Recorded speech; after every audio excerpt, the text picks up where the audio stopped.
Welcome to Leadership Trends and Insights by Metaspire, where we create collaborative conversations to connect your company culture and your world community.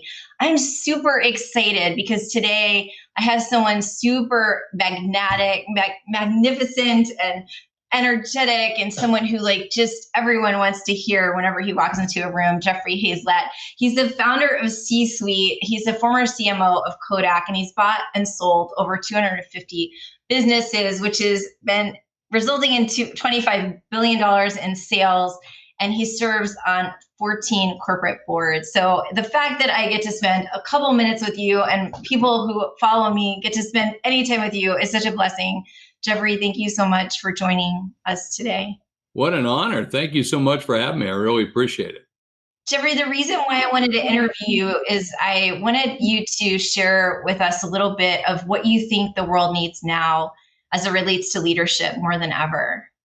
Well, in terms of a lot of things, I think, first of all, business leaders have to be great listeners, but beyond being great listeners, we have to be great first responders. COVID's taught us that. We have to get down in the trenches. When COVID hit well over a year ago, everybody looked around and was in shock. And so, the first thing everybody wanted to do was go help. But, I'm not a doctor. I'm not a nurse. I can't even sew a mask. But what I can be is a business first responder. And what all of us need to be is be business first responders. We had to do things differently. We had to figure out how to put plexiglass up. We had to figure out where to get plexiglass. We had to figure out how to teach our teams to work remotely and to collaborate and to open up in a different way where your kids are running naked behind you, those kinds of things. And that was acceptable behavior. And that's what this all became. And so we had to learn some new rules. And in doing so, we had to adapt very quickly. And so for all of us, it's adapt, change, or die in our businesses. And this was a great exercise for us in showing us different ways of doing things that are not going to go away as we move out of this. Right. So the best leaders maintain who they are authentically as a leader and look at how can I be strategic? How can I be the most strategic person in the room and lean into being with change and being with the knowledge I have, and then looking outside maybe even to see what knowledge my people have, right? And as they're working from home. Well, and you mentioned this as a C-suite leader, that's the ultimate challenge for all of us, is to be the most strategic person in the room. When I was a Fortune 100 officer, a lot of times I think I had to be the smartest person in the room. And I learned very quickly, no. But my job was to be the leader. My job was to be strategic. My job was to be the chess player, to think moves ahead of our competition, moves ahead in terms of where our business needed to be, and then help to get our players moved around that chessboard in order to get our assets to be valued. And so that's what we have to do, is not be the smartest, because if we really look around, we're not the smartest. But our job is to be the most strategic. And that's what we have to kind of put our cap on, is to ask the questions, to listen to the conversations in different ways so that we can help our teams get to their full potential. And that's really what our main job is. So by being humble and by really deeply listening, I'm being the most strategic person in the room, and I'm leading my team, and they're leading with me, right? That's that co-creation.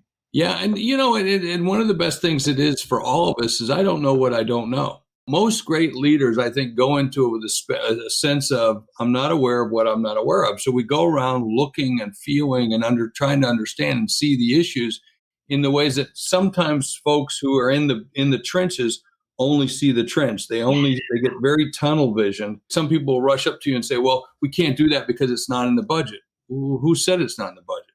Budgets can be changed. Is this something that's written in stone, like the 10 commandments? No, maybe there was 15 commandments. Would you ever think of that? Yeah. And so there's a different way that we need to approach it. That's our job, is to make sure that we help them get out of that box. And not necessarily always make the decisions. We'll make the decisions we have to, but I'd much rather have the team making the decision. So it's through deep listening, through asking powerful questions, it's through being with the process that we can create something beyond what we ever thought possible. Totally. And then being in that moment, right? You can't be thinking about other things. And that's tough to do, as we're working now on Zoom or in these little squares, and we're all in different things. But it's important for us that when we're engaged in those moments, we're really, truly focused and hyper-focused on the things we got to do. So what are some old paradigms that are getting in the way? Because you said it's probably not going away anytime soon. I think the biggest one is that we're all remote, right? I mean, how do you get the sense of chemistry, the sense of camaraderie, the sense of teamwork when you're not next to each other? We're not pulling on the same rope. So that's one. The second thing is to realize the new paradigm we're in. Listen, during COVID, days became weeks, weeks became months, months became years. I mean, we're in a digital business. If you don't understand how digital this has all become, just again, watch your kids go to school. And they don't go to school, they're going to school online. Yeah. And who would have ever thought that would have worked? Yet here, look at these children doing the things that they're doing and the rate of learning that they're having. Well, why can't we apply that same thing to our company? So right now, for a lot of companies, the new paradigm is you have to be able to build your community. You have to be able to build your audience. You have to be able to build that message and get it out there and do a great job of developing content, because it's the taking of that content to grow your business, to grow your influence, to grow your reach, to grow every aspect of your business and even your own knowledge and also certainly your lives. I love that. That's the big shift for a lot of businesses right now, is the understanding, whether you're a dry cleaner, a thought leader, or a multinational corporation, you're in the content business. Now, before, we used to do things like advertise, and we used to go to trade shows, and we used to go out there and get our information out there. But we're not driving, we're staying home, we're watching this. We've got to find a way to engage. This used to be a game of eyeballs and ears, and now it's a game of hearts and minds. Yeah. And it's always been that. But because of who we were and because of behavior the way it was, but the behavior's changed. You know, when was the last time you rushed home to watch a primetime television show? Yeah. So. You're hitting right now on something that's really dear to my heart, which is McKinsey Women in the Workplace just came out. And 1 out of every 4 women are considering leaving their senior manager roles or manager roles because of the demands of their families, right? First of all, my biggest question is, why do it have to be the women that have to go home and run the household? There you go. That's the first question I'd ask. That's number one. I love that. The second piece of it is, we had a C-suite network meeting here recently where we had a young woman who's got a young child. And of course, she's got her background. She's all dressed the way she thinks she needs to project her image. And then all of a sudden, her kid's on her lap, and the kid starts crying and fidgeting, and she starts apologizing in front of hundreds of other people. And I said, stop that. She looked at me. I said, we want to see that. That's okay. That's just part of life. What's wrong with that? And it used to be a time in our business careers that would bother us, right? Today, who cares, right? Who cares whether I'm in a suit and tie? First of all, I'm not going to wear one anymore.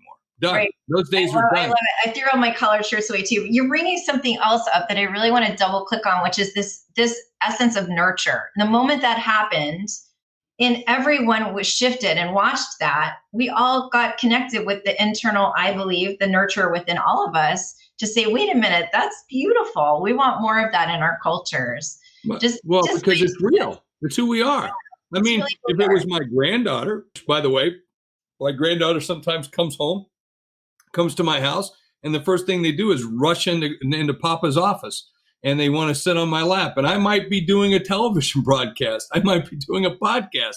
I might be leading thousands of people online in the C-suite, but I don't mind it. Why not? Show that off. That's life. That's the way it really is. And I think we should live and experience. And if you look at the big things, what might change, where we might go, that's it right there.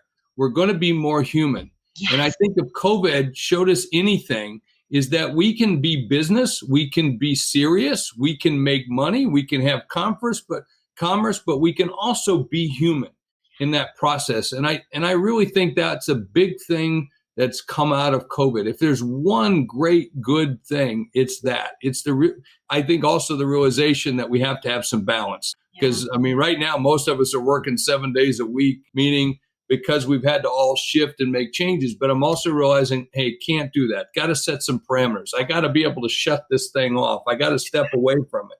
You know, those are the things that we've also got to learn as part of this transition. Jeffrey, thank you so much for joining us today. You're so insightful and you're so delightful as well. And if you liked what you heard today, please share, like, comment. We'd love to hear from you. You can find out more about Jeff at C-Suite Network, and I will put the link below. If you're a leader of an organization looking for business transformation, or if you're a woman in leadership, please reach out to me. I'd love to hear from you, and we'll talk to you soon. Bye, everybody.